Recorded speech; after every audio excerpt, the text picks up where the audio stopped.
Dr. Umar, happy to have you on the platform, my guy. Peace and Pan-Africanism. Art, glad to be back. Hey, man, had to bring you back, man. The people love your commentary, man. So, it's only right to bring you back. Appreciate that. Much love to the supporters. Yes, indeed. So I gotta ask you, right? About an hour ago, which is crazy, but Joe Biden, he dropped out the presidential election. How you feel about that? Yes, sir. What is my reaction to President Biden dropping out of the 2024 presidential race? I have several thoughts. Number one, we have to put this within its proper political context. The United States government is not controlled by neither the Democratic Party or the Republican Party. They are simply the public government. The president, the Congress, the Supreme Court, they are the public government. But there is a private government, and that private government includes, but is not limited to, the National Security Agency, the Trilateral Commission, the Council on Foreign Relations, the Federal Reserve, and the Bilderberger Group.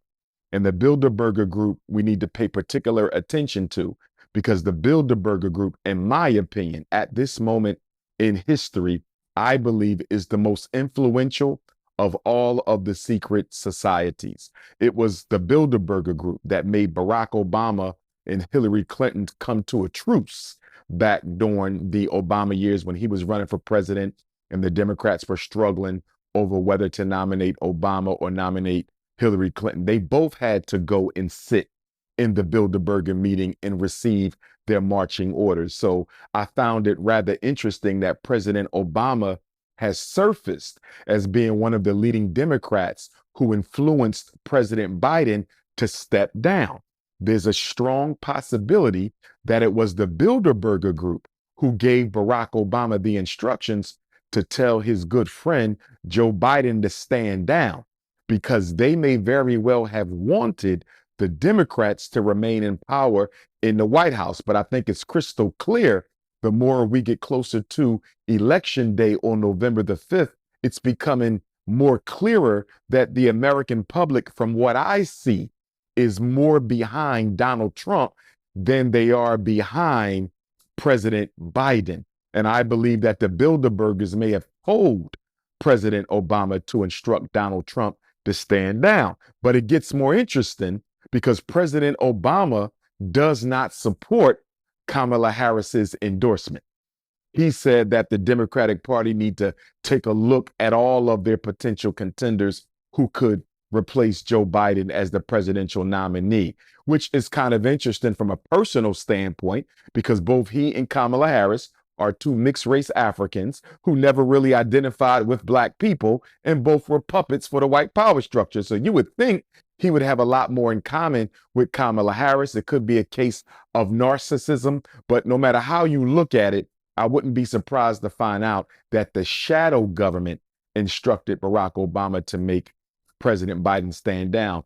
And I'm also rather intrigued by the fact that President Biden decided to stand down on a Sunday, a non-business day, not Monday, not Tuesday, not Wednesday, not Thursday or Friday, but he did it during the weekend. That means that the shadow government found it necessary for him to be replaced right now and not a second longer. Let me make this make sense for the listening public. America is not a democracy. The people do not choose the president. Presidents are publicly confirmed by the Electoral College. It is the Electoral College that votes for the president, not the people. Now, based on your popular vote, whoever wins the popular vote in a state generally will carry all of the Electoral College votes for that state. But the electors of that state are not required to vote for the person that won the popular vote. So, for example, you beat me in Pennsylvania for the popular vote for president of the United States. You clearly won the popular vote. The electors for the state of Pennsylvania, 99.9% of the time, will vote for you to be president because you carried the popular vote. But they are not required to do so by constitutional law. And the reason they are not required to do so by constitutional law is the United States government is not a democracy. It is a republic. It is not the rule of the majority. It is the rule of law. That's why the word democracy is not in the Constitution. The word democracy is not in the preamble. The word democracy is not in the Declaration of Independence. The word democracy cannot be found in any of the 50 state constitutions of this country. This is not a democracy. It is not the rule of the majority. It is a republic, the rule of the law. And who controls the republic? The aristocracy, the elite financial powers of this country. That's who really chooses the president. Now, if that is the case, why so much attention is put on the popular vote? Because since this is not a democracy, it is important to keep the illusion of inclusion alive and well. When people don't think they have a say in government, they overthrow it. When people don't think they have a say in government, they spark revolution. When people don't think they have a say in government, rebellions happen. So it is important for the power structure, the media, the corporate oligarchy to manipulate the American collective consciousness into voting for the person they pre-selected. It is important that the people come to the same conclusion through manipulation and indoctrination as the power structure. When the power structure chooses one president and the people choose someone else, then the illusion of a democracy begins to yield its dirty head. And that can spell trouble for maintaining the status quo and the social order. For example, in our lives, we've seen twice where a presidential candidate who won the popular vote lost the White House. Al Gore won the popular vote. George Bush won the White House. Hillary Clinton won the popular vote. Donald Trump won the White House. They can't keep letting that happen, because the more and more that the people choose one person and the power structure choose another, when people start to see that we really don't control this government, we really don't choose our leaders, they start to rebel. And that's why so much energy is put into the popular vote, because it needs to confirm the selection of the secret government. Now, with that being said, who do I think the power structure wants in the White House at this moment? Because they normally select presidents a couple years in advance, by the way. At least 4 years, they already know who's going to take the place. They leave nothing up to chance. I'm not sure who they want. And the reason I'm conflicted is because they made Joe Biden stand down. A part of me says that they wanted Biden, but he's not popular enough to carry the popular vote. Again, maintaining that illusion of democracy. So a part of me says they wanted Joe Biden, but he's no longer popular enough to hold the popular vote. So to keep the illusion of democracy alive, we got to tell Barack Obama to tell him to stand down. Let's put somebody else in that spot and see if they can carry it. That's a part of me. The other part of me could see a Donald Trump. And the reason another part of me could see a Donald Trump is Donald Trump and Republican presidents in general are pretty good for war. They're very good for sparking up war. But although they're good for war, they are poor at building relationships with second and third world nations. Why am I bringing that up? China is on the rise. China is on the global takeover. Can Donald Trump build the relationships with South Africa? Can he build the relationships with Nigeria and Cameroon? Can Donald Trump build the relationships with Ethiopia and Egypt that the shadow government needs America to have so they can continue to go into the mother continent and freely exploit the resources? I'm not sure Donald Trump is the president to build those political relationships with Africa, Jamaica, Brazil, so forth and so on. I'm not sure he's good for that. And if he's not good for that, if the shadow government doesn't believe Donald Trump is good enough to build those diplomatic relationships so white corporate America can continue to rob the resources of the black nations of this world, then they might choose resources over war. It's really going to come down to whether or not the shadow government values the Chinese threat more or the need to make money in war more. In other words, is this election more about the ability to dominate other people, or is it more about being diplomatic and being able to build relationships with Africa so you can exploit them diamonds, that gold, that silver, that gas, that oil? So I'm not sure which way the shadow government is tipping its hat because I'm not in those meetings, but I'll tell you what will help me make a better decision as to who they want in the White House when I see who the final Democratic nominee is, if it's not going to be Kamala Harris, and who will be the vice presidential nominee for the presidential nominee. In other words, let me see who the Democrats end up with for president, and let me see who that Democratic presidential nominee ends up with for their vice president. And then I could probably give you a better idea as to whether or not the shadow government wants the Democratic president or the Republican president.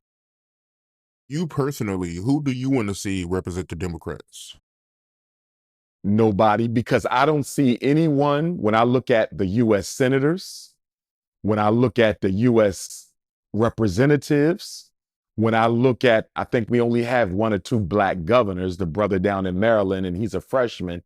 So I doubt if they'll anoint him and pull another Barack Obama stunt where they snatched Obama out the U.S. Senate as a first-term senator and made him president. That's because George Bush destroyed America's relationship with Africa. Barack Obama became necessary because of George Bush's poor diplomatic relationship with Africa. So they said, here's a black man who alleges to have a Kenyan father. If we put Barack Obama in the White House, we can go into Africa, get them resources back, install our military system in Africa. And that's exactly what they did. Barack Obama was a supreme success for the white power structure in Africa. That's why they chose him. And just like George Bush made Obama necessary, Obama made Donald Trump necessary domestically, because Americans domestically got tired of hearing Barack Obama's rehearsed, pre-scripted answers to every question he was given. When Donald Trump came, sounding like a fool, but speaking from his heart, that endeared him to Americans who are sick and tired of the political game. They just want a genuine leader, even if he doesn't always make the right mistakes. So Bush made Obama necessary, Obama made Trump necessary, and then Trump made Biden necessary, and now Biden, it appears, may once again be making Trump necessary. But for me, I don't see anyone on the blue aisle or the red aisle that's speaking to the issues that affect American Africans. The George Floyd police reform bill still hasn't been passed. Nobody's talking about that. We don't have any anti-black hate legislation at all. We have no economic empowerment legislation for black people at all. Nothing about mass incarceration, nothing about miseducation, nothing about gentrification, nothing about police genocide.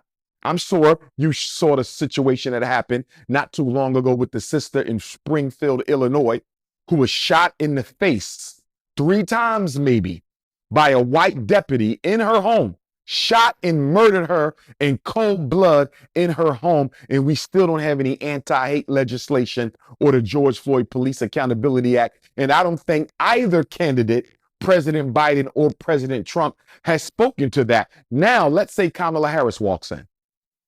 My question would be, how is Vice President Kamala Harris any better for black men in America than Donald Trump? How is she any better for black men in America than President Biden? President Biden may have drafted Bill Clinton's 1994 crime bill, but Kamala Harris did all she could to implement Bill Clinton's 1994 crime bill. Look at all the black people that Kamala Harris had arrested and thrown in jail while she served as a prosecutor over in California. So in my opinion, if the Democratic Party wants the black male vote, I'm not too sure they get it with Kamala Harris, but I know what she's going to do. She's going to do exactly what the Republicans just did in Milwaukee without Sister Amber Rose and with Hulk Hogan. Wait till you see the Negropeans who are going to speak at the Democratic National Convention. It's going to be a complete circus. I'm telling you what they're going to do. I believe they're going to grab the rappers and they're going to grab the athletes. They're going to find someone extremely popular within the hip hop industry and the entertainment world to speak for Kamala Harris or whomsoever the Democratic Party convention nominates. I promise you, because they have to outdo Hulk Hogan and they have to outdo Amber Rose. Now, with that being said, let me speak to both of them quickly. Hulk Hogan. When I was a 4th and 5th grader right here in Philadelphia, growing up in elementary school, I was a Hulk Hogan fan.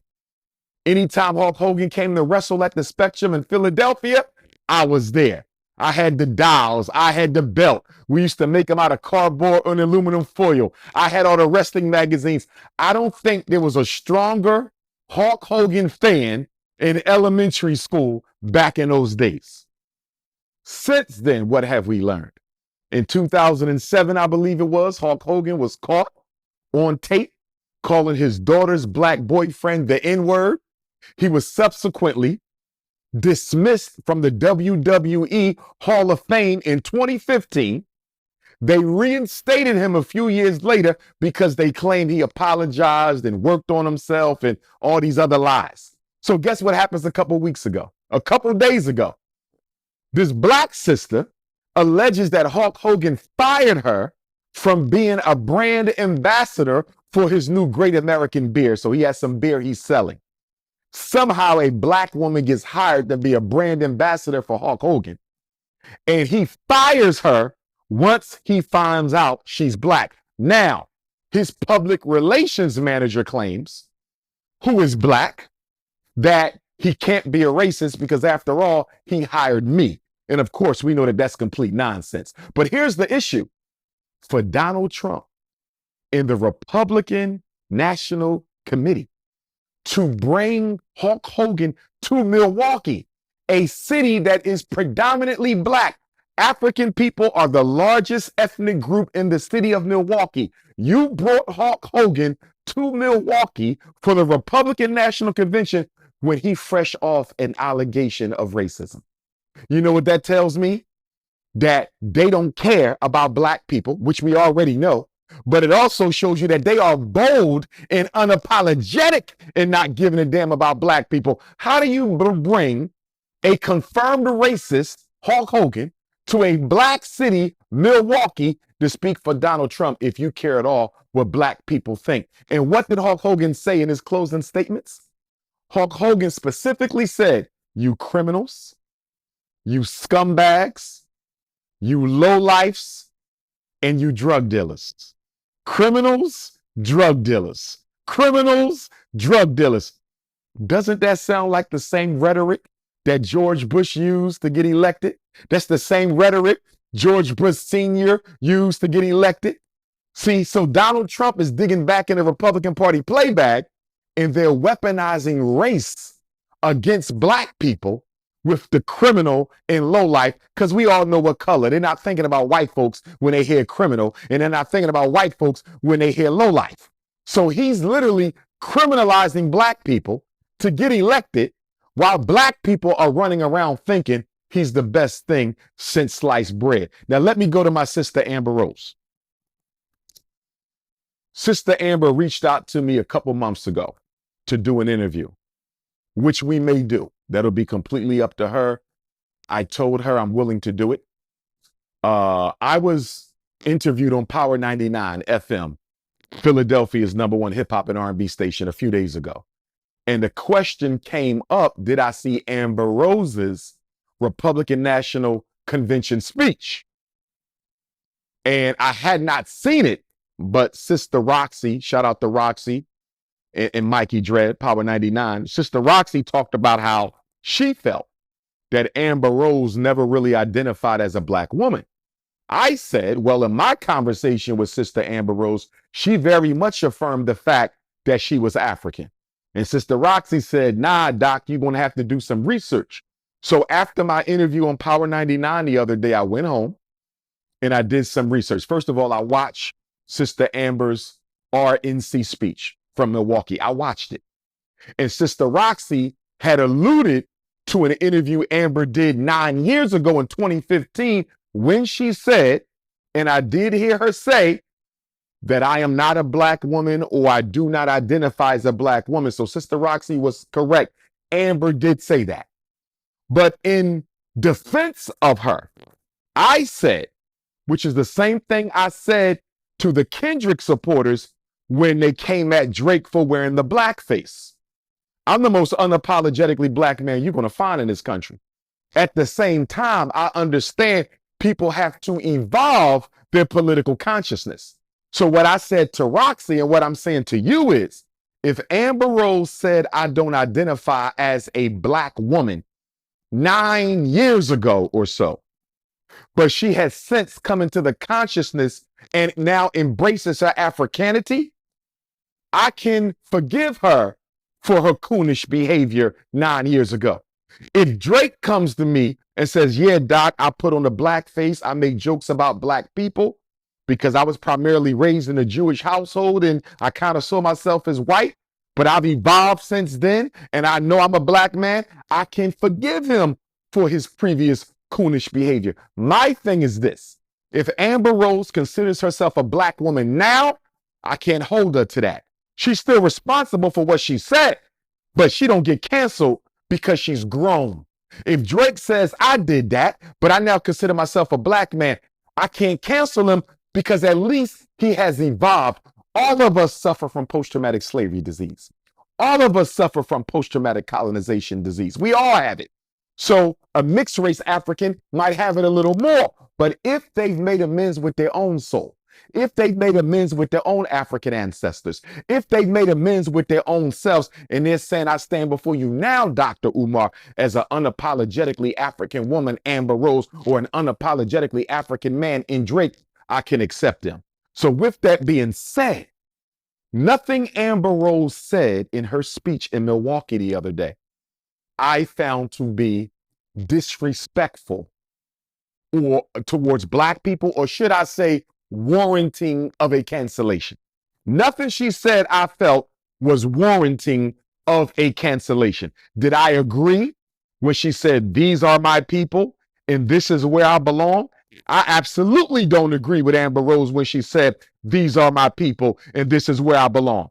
I absolutely didn't agree with Amber Rose when she said, quote, and I may be paraphrasing, when she said, the best thing we can do for the future of our babies is to elect Donald Trump. I would have to ask my sister, whose babies are we talking about? Because Donald Trump just executed 5 black men who were babies to their parents at one time. So whose babies are we talking about? Donald Trump hasn't introduced any legislation or executive orders to deal with the police extinction of black men. He ain't dealt with miseducation. Donald Trump done nothing about mass incarceration. And who's being mass incarcerated? Our black babies. Who's being exterminated by these police? Our black babies. Who's being miseducated in these schools? Our black babies. So when Sister Amber Rose says, if we care about the future of our babies, we will elect Donald Trump, I cringed on that. I completely disagreed with her on that. But did she say anything that I feel will warrant her to be canceled from the black community if she does in fact identifies as a black woman? Nothing she said I felt went far enough to cancel her. It would be no different than if somebody went up there and sung Joe Biden's praises, or one of these rappers who's going to get up in Chicago and sing Kamala Harris's praises, or whoever the DNC chooses. So for me, people saying Amber Rose need to be canceled for speaking at the RNC, nothing she said I felt warranted a cancellation, but I do need her to clarify her racial identity. Now, I'm going to say this last point on my sister. In her defense, we were communicating via text. And of course, I never share my text messages with public figures. And I'm only sharing this because I don't think she minds me saying this. Sister Amber told me in confidence through text message The reason she identified as mixed race is because she had been told by Black people her whole life that because she had a Black mother and a white father, she could not consider herself Black. She said she had been told that if she had a white mother and a Black father, that she had been told that the man dictates the race of the child. And she said that she was led to believe by us, by Africans in America. And of course, she's from right here in Philadelphia, as am I. But she was led to believe by us that because her father was white and not Black, she could not identify as one of us. Now, assuming she's being honest, and I have no reason to believe she's not, assuming Sister Amber is being honest, I can't fault her if we made her to feel that she was not Black. Guess why? I talked to a lot of mixed race Africans. And as you know, Art, I think we've had this conversation before. With Pan-Africanists, we believe in a one-parent rule. One parent. If your mother Black or your father Black, as long as you identify full-time, we accept you as African.